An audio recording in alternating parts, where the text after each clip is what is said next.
السلام عليكم ورحمة الله وبركاته.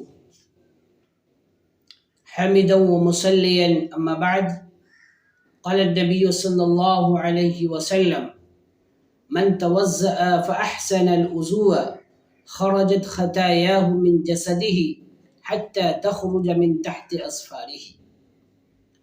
اللہ کے نبی صلی اللہ علیہ وسلم نے اس مختصر سی حدیث کے اندر ہمارے لیے بہت بڑی کامیابی کو اللہ کے نبی نے بیان فرمایا۔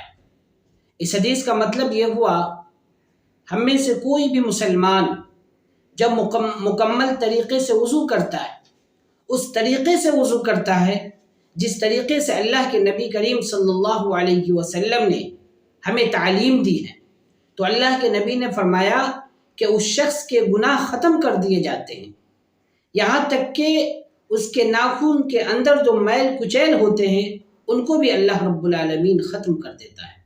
لہٰذا جب ہم وضو کریں تو اللہ کے نبی صلی اللہ علیہ وسلم کی سنت کے مطابق وضو کریں، تاکہ وضو کرنے کا جو فائدہ اللہ کے نبی صلی اللہ علیہ وسلم نے اس حدیث کے اندر فرمایا یا بیان فرمایا وہ ہمیں مل سکے۔ اللہ تعالیٰ سے دعا ہے اللہ تبارک و تعالیٰ ہمیں کثرت سے وضو کرنے کی توفیق عطا فرمائے، آمین۔